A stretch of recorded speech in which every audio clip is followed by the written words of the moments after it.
ngàyពេលខ្លះទៅជីវិតការងាររបស់យើងធ្វើយើងនឿយហត់មានតែ stress មានតែការងារអញ្ចឹងឯហ្នឹងពួកយើងក៏សម្រេចចិត្ត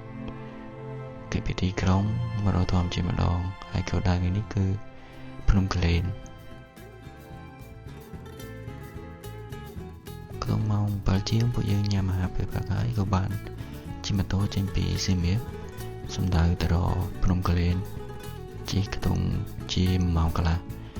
ហើយជិះតាមផ្លូវយើងមានតែខ្យល់បក់ផាត់មុខសលេងម៉ូតូនិងធម្មជាតិបរិតងជុំវិញខ្លួនមានធ្វើឲ្យអារម្មណ៍របស់ពួកយើងនឹងវាស្ងប់បានមួយកម្រិតទៀត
កំសាន្តជាមួយមិត្តភ័ក្តិឲ្យមានពេលសប្បាយរីករាយម្យ៉ាងទៅយើងជិះម៉ូតូឡើងភ្នំបដើនិយាយគ្នាលេងបដើលេងសើចបដើនិងមានពេលវេលាជាច្រើនមួយធម្មជាតិហើយក៏យើងបានបង្កើតអនុស្សាវរីយ៍ល្អៗជាមួយគ្នាផងដែរអញ្ចឹងច្រើនគ្រាន់តែគ្នាយើងអត់សូវបានស្គាល់ហើយពួកខ្ញុំចូលទៅថ្ងៃហ្នឹងបានទៅដោះស្រះសម្ដីហើយនឹងជិះលេងកន្លែងមួយចំនួនទៀតនៅលើភ្នំក្លែននេះ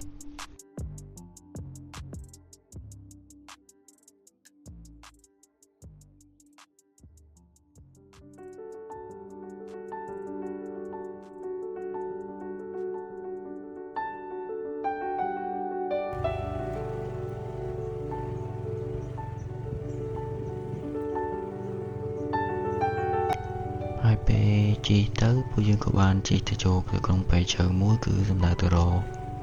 ស្រះដំរីតាមផ្លូវមានការស្ទះត្រជាក់សលេងសត្វយំនិងក្លិនដើមឈើបែបធម្មជាតិធ្វើឲ្យអារម្មណ៍របស់ពួកយើងនឹងមានអារម្មណ៍ថាបានផ្ដាច់ខ្លួនចេញពីពិភពលោកដែលរវល់រាល់ថ្ងៃជាមួយការងាររបស់ពួកយើងនឹង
ស្រះដំរី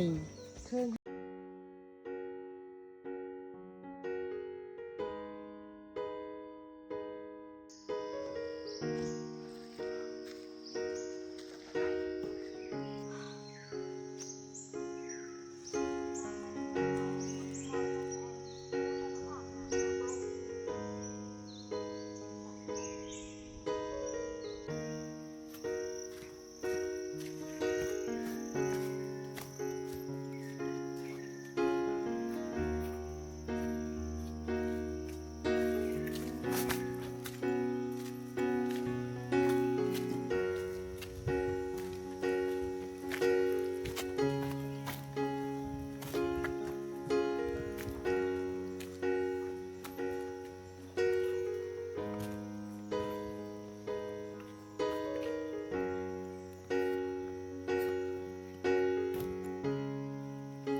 chết chết chôm tô màu này anh chôm tô mà khổ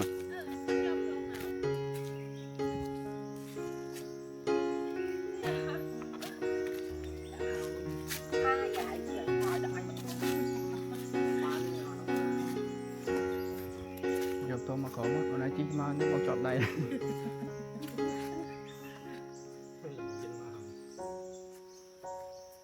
bán thầm ở dài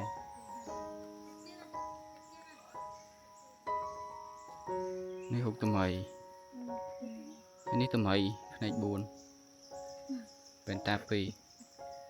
โอ้ยฮอดอันนี่ฮอดเลยฮอดเลยฮอดเลย Con thằng ฮอดเลย Nè hả? Wow กำลังถอดเป็นสบายสบายฮอดเลยฮอดเลยโอ้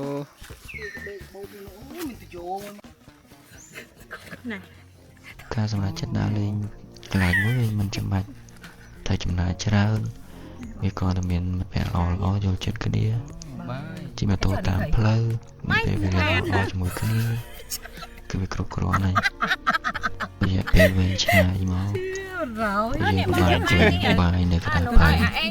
តមជាតិ Con vô bay phơi nhỉ? ខ្យល់ត្រជាក់សលេងចាប់យំ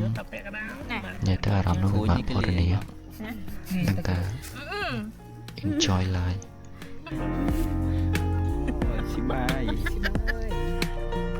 ơiคือมาให้ลักษณะ បាយមកទឹកហ្នឹង ตัดมาอันนี้ ទឹកនេះខែសៅខែប្រាំងអត់ទឹក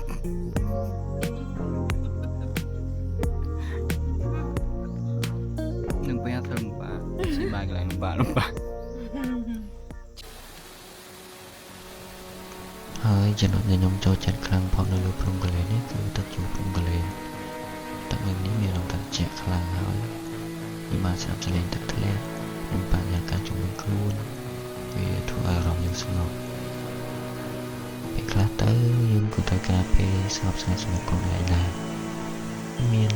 ធម៌ពុរិស័យមួយគឺធ្វើឲ្យពេលមនុស្សម្នាក់មានភាពនឿយហត់ខ្លាំងតែជាស្រស់ស្រាយវិញបានហើយនេះជាមូលហេតុដែលខ្ញុំឆ្លាញ់ការធ្វើដំណើរកម្សាន្តតាមពិតវាមិនមែនជាការគេចវេពីជីវិតនឿយហត់ទេតែវាគ្រាន់តែជាការធ្វើឲ្យជីវិតរបស់យើងនឹងមានតុល្យភាពកម្សាន្តទាំងអស់តែជាមានទីបញ្ចប់តែអារម្មណ៍ល្អៗនិងអនុស្សាវរីយ៍វានឹងនៅជាមួយពួកយើងជារៀងរហូតថ្ងៃនេះយើងមិនមែនបានត្រឹមតែមកដើរលេងទេតែយើងបានមកសម្រាប់ឲ្យដងនៅទីនេះដែរបាទអ្នកទាំងអស់គ្នាបានរាប់ថានៅហត់ជាមួយការងារឬក៏ stress ច្រើនសាកម្ដងសាកចេញដើរលេងបែបហ្នឹងម្ដងពេលខ្លះការសម្រាកត្រឹមមួយថ្ងៃអាចផ្លាស់ប្ដូរអារម្មណ៍របស់យើងបានច្រើនជាងមុនទៅទៀត